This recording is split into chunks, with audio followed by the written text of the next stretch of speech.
In 1951, Mary Reeser sat down in a chair, feeling a deep sleep weighing heavy on her eyes from the sleeping tablets that she had taken. She had begun to nod off, cosy and warm. She was found the next morning, her body a pile of ashes, her left foot all that remained. She had been consumed by fire, though the room she was in showed little sign of fire damage. A stack of newspapers remained untouched by flame just feet away from the ashes on the ground. This is Dark Histories, where the facts are worse than fiction.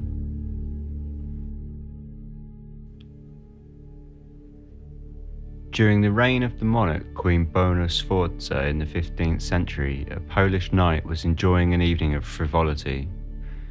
He poured himself a glass of fine brandy, promptly drained his glass and took a seat, pouring himself a second. The brandy was strong. It burned as the alcohol slipped down his throat. Gosh, did it burn. As smoothly as it had gone down, he felt the burn in his throat spread back up. A burst of fire erupted from his mouth and his body burst into flames. The tale of the Polish knight is often retold and often misinterpreted. Despite these inaccuracies, however, it stands as one of the earliest known documents that speaks of the phenomena known as spontaneous human combustion. The original Latin text, written by Thomas Bartholin and published in 1654, is poorly written and is undoubtedly the source of the problems. The knight, often said to have been Italian, was in fact Polish and was unnamed in the original text. The often cited name of Adolphus Vorstius refers to the man who told Bartholin of the events and was a well-known botanist and scholar of the time. He himself heard the story from his father, alias Everardus Vorstius. So this third-hand account, poorly written and poorly translated, has throughout the years stood as the shaky foundation of a phenomena that has held much controversy for over 400 years and claimed the lives of over 200 people.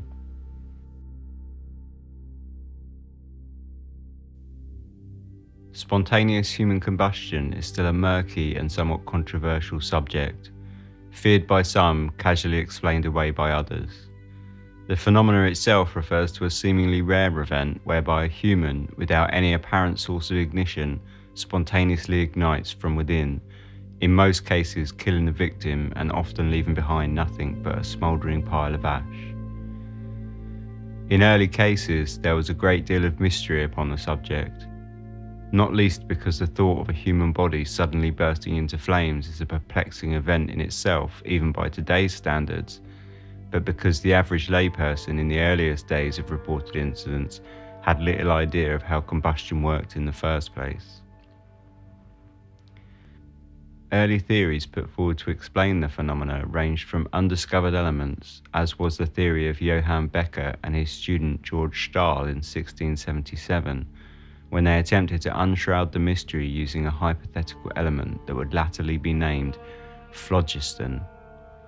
Needless to say, they were way off the mark, but the basic theory was that all combustible matter would build up this phlogiston and release it upon ignition, whereby plant matter would absorb it from the air, hence why wood, grass and hay, etc. all burn so well. The logical step for them was that this spontaneous human combustion was simply a build-up of excess phlogiston causing an ignition. This concept of everyone walking around as ticking time bombs is plainly viewed as incorrect now, but such was the times. Another theory that gained traction in the 18th century was the puritanical concept, which can be likened literally with the modern proverbial phrase, "You are what you eat." This theory gained some ground and proposed that heavy drinkers were prone to bursting into flames due to the amount of highly flammable alcohol they were consuming. Worthy of note is that during the Victorian era, many were devoutly Christian and still held to the belief that alcohol represented a grave evil, and therefore the theory was much easier to accept by the majority than it might be assumed. When all else failed, the last common theory floated during the earliest cases of spontaneous human combustion were just people being simply unlucky, suffering at the hands of freak accidents, as was initially concluded in the case of Countess Bandi Cesenate.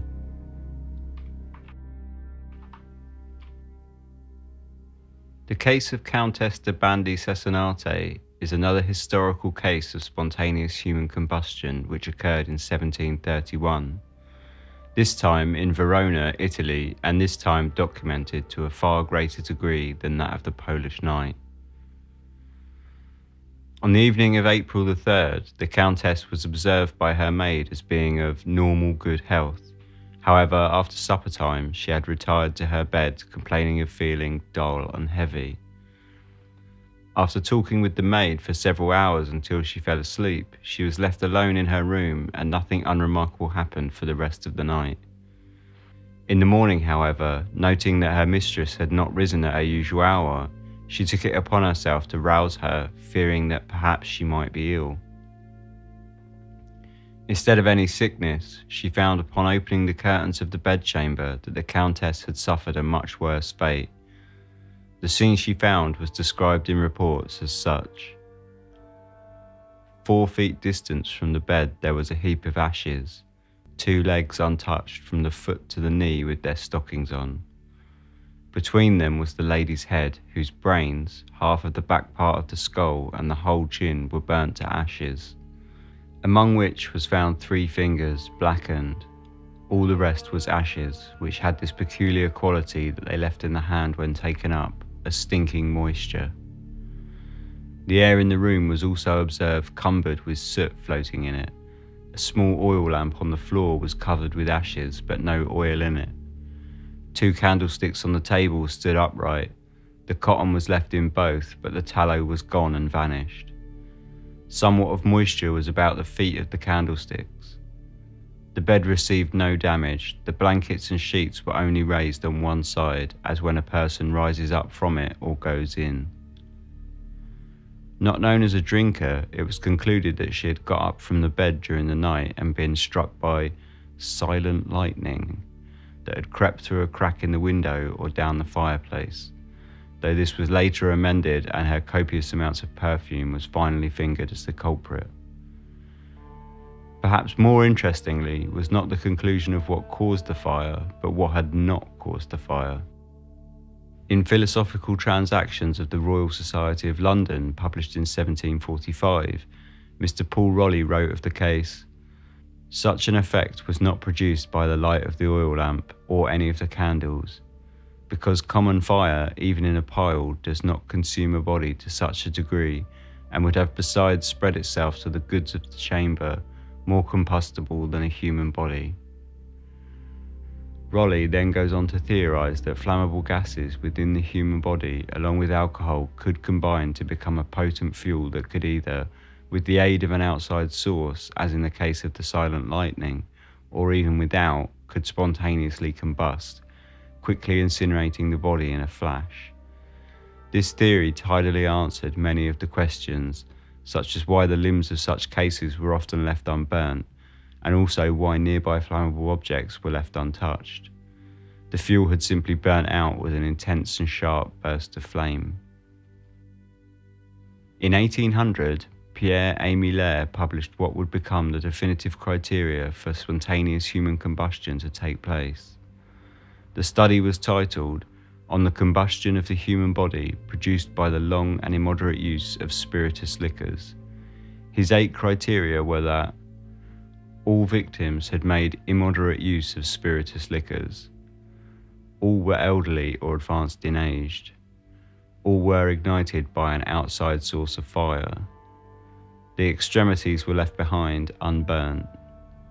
Strangely, that water sometimes had the effect of fanning the fire rather than extinguishing it. The fires confined their damage to the victims. The fires reduced bodies to ashes and a stinking, penetrating soot. And finally, that all victims were women. Needless to say, there were many inconsistencies with Lair's study, and he admitted as much himself. Nevertheless, alcohol again remained forefront and confirmed what most people already believed, and so it remained as an accepted truth. Public interest in spontaneous human combustion was greatly expanded in 1853 when, needing to kill off a character in his book Bleak House, Charles Dickens modelled the victim's death on none other than the earlier case of Countess Bandi. As scientific theory advanced and the discussion of spontaneous human combustion fell out of the spotlight of medical discussion, public interest waned.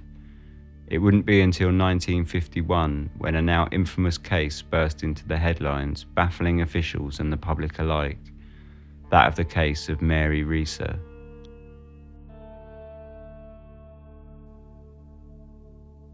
In 1951, Mary Reeser was a plump 67-year-old widow who lived alone in her apartment in the sleepy city of St. Petersburg, Florida. On the night of July 1st, 1951, her son, Dr. Richard Reeser, was paying her a visit.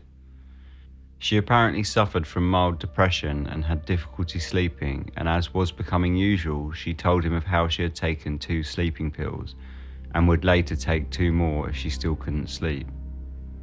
At 9 p.m, Dr. Reeser said goodbye to his mother along with the landlady, Mrs. Pansy Carpenter. They later confirmed that Mary had been wearing slippers, a nightgown and robe, and that they had left her sitting in the chair quite well. At 5 a.m, Mrs. Carpenter awoke to the smell of smoke and, thinking it to be coming from an overheating water pump, went out to the garage and turned it off before heading back to bed. She awoke again at 8 a.m. when there was a knocking at her door. A courier from Western Union was delivering a telegram addressed to Mrs. Reeser that needed signing for, so after doing so and straightening herself up, Mrs. Carpenter went to Mary's room to deliver the correspondence. When there was no answer from her knocking, she began to feel as if something might be wrong and tried to open the door. Upon grabbing the handle, however, she found the metal to be hot.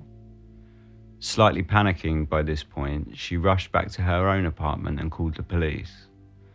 Upon their arrival, Mrs. Carpenter took the police to Mary's door, where they promptly forced it open, only to meet with a gust of heat as if opening an oven. Inside, they found a pile of ashes in the corner, thought at the time to be the burnt remains of Mary's chair and a lamp. The table clock had stopped at 4:20 a.m. and the plastic power socket it was plugged into had melted, as had all other sockets that were placed higher up the walls. The mirror had cracked and there were candles on the fireplace that had melted, leaving only their unburnt wicks in a lump of wax. There was a thin ring of soot around the upper parts of the walls, but the rest of the apartment was left relatively untouched by the apparent fire, including a stack of newspapers piled up just feet from the ashes. It wasn't until the fire service showed up that the horrible fate of Mary Reeser was discovered. Among the pile of ashes, they found Mary's left leg still wearing the slipper, part of her skull and some vertebrae nestled amongst the metal springs of the chair. Bill Bennett, one of the firefighters, said of the scene, "I'll never forget it. The sheets on the studio bed were still white." Mary Reeser had weighed 170 pounds at the time of her death. Her remains had been reduced to just 10 pounds of ash.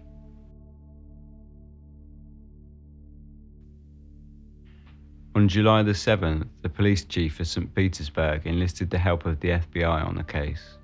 He sent a box of evidence which included glass fragments found in the ashes, 6 small objects thought to be teeth, a section of the carpet and the slipper from Mary's left foot. He also included a note which read, "We request any information or theories that could explain how a human body could be so destroyed and the fire confined to such a small area and so little damage done to the structure of the building and the furniture in the room not even scorched or damaged by smoke. This fire is too puzzling for the small town force to handle." At first, the FBI were puzzled by the case. Upon consulting with local funeral homes, they were told that a body would take upwards of 4 to 5 hours to burn to ash in temperatures upwards of 2,500 to 3,500 degrees Fahrenheit. After several months, the FBI concluded their report on the case, stating it was their belief that Mary Reeser had fallen asleep in her chair while smoking a cigarette, which had dropped onto her clothing, catching her alight and burning her to death. It read, "Once the body became ignited, almost complete destruction occurred from its own fatty tissues." They added that the absence of any scorching or adjacent damage was down to the fact that heat liberated by the burning body has a tendency to rise and form a layer of hot air which never came into contact with the furnishings on the lower level.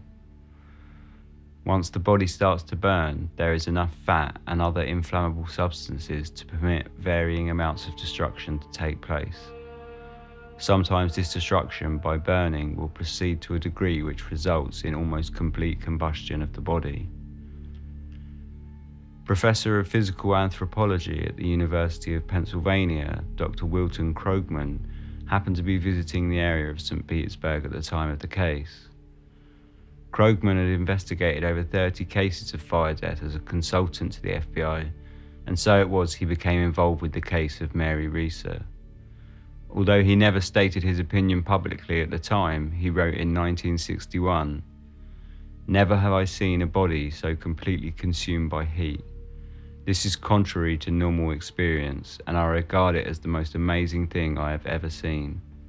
As I review it, the short hairs on my neck bristle with vague fear.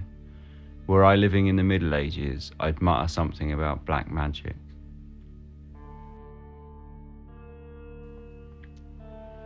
Another modern case of spontaneous human combustion can be found in the reports on the death of Michael Faherty, a 76-year-old man living in Clearview Park, Ballybane, Galway, in Ireland.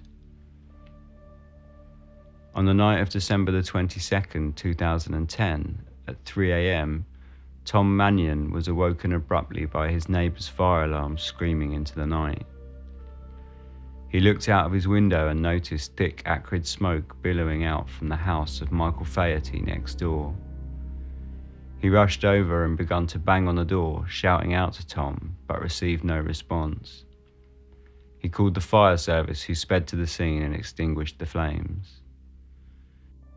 With the fire out, Gerard O'Callaghan of the Divisional Crime Scene Investigation Unit inspected the scene inside. He found that there had been a fire in a small sitting room which had centred on Michael Faherty, whose body was almost entirely destroyed by the fire. His remains were lying on his back with his head close to an open fireplace. There were black soot patches both underneath the remains and on the ceiling above. Aside from this, however, there were no other signs of damage, and a mobile phone, razor, and a box of matches on the mantelpiece were completely untouched. The police found no evidence of forced entry, robbery, or violence at the scene and promptly ruled out a murder investigation. Speaking at the inquest, Gerard O'Callaghan stated, "I took samples of the fire debris and forwarded them to the Forensic Science Laboratory at Garda headquarters in Dublin to establish the presence of accelerants, for example petrol, diesel, paraffin oil, etc. There were none found, and I found no evidence to suggest any foul play had occurred." The state pathologist, Professor Grace Callaghy, noted in her post-mortem findings that Faherty had type 2 diabetes and hypertension, but concluded he had not died from heart failure. She also stated that many of his internal organs and some bones were missing, apparently burnt away in the fire, meaning that the fire had to be of at least 1000 degrees, and that cause of death was therefore incredibly difficult to determine. Although a strange case, the news of Michael Faherty's death became a national talking point when, at the inquest, Kieran McLaughlin, the West Galway coroner, stated, "This fire was thoroughly investigated by the most experienced fire experts in the country, and I'm left with the conclusion that this fits into the category of spontaneous human combustion, for which there is no adequate explanation."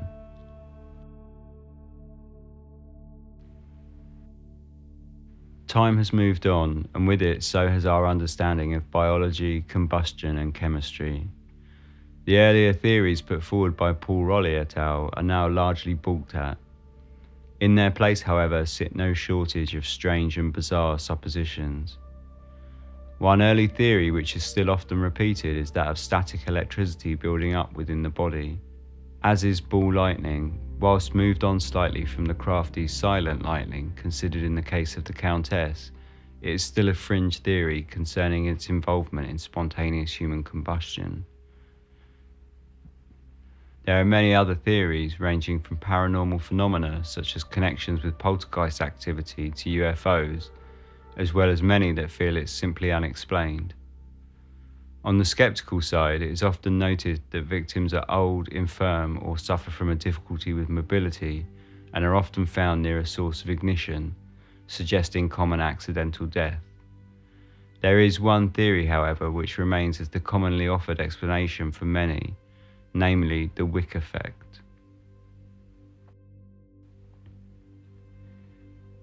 In 1999, a paper titled Combustion of Animal Fat and Its Implications for the Consumption of Human Bodies in Fires was published in the forensic science journal Science and Justice.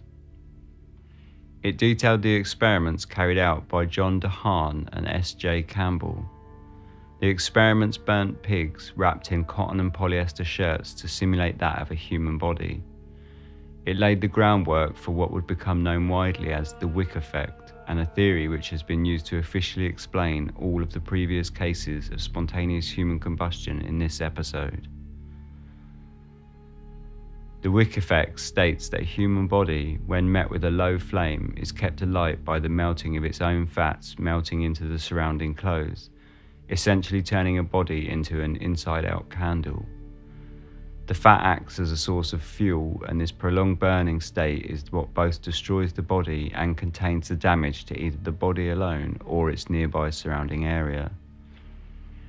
In their experiments, DeHaan and Campbell were able to witness pigs' bodies burning up to a period of 4 hours before they extinguished them. There are, however, discrepancies in the experiments to the results seen in cases of purported spontaneous human combustion. The pig in the experiments had had their internal organs removed, making it far easier to burn through than a body which would have the organs intact. The pig's body was also burnt with the aid of gasoline, a far more potent source of ignition than a candle, ember, oil lamp or cigarette, all of which are the usual culprits in cases of spontaneous human combustion. Furthermore, after such prolonged burning, the pig's carcass burnt through the floor entirely, a significantly more pronounced amount of damage than that witnessed at the scenes previously stated. Dr. Wilton Krogman himself stated in his 1961 piece on Mary Reeser, "I find it hard to believe that a human body, once ignited, will literally consume itself, burn itself out as does a candle wick."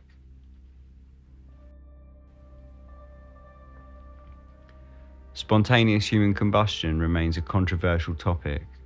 On one end of the spectrum, we have people adamant that all mystery is solved and there is nothing unexplained about such deaths.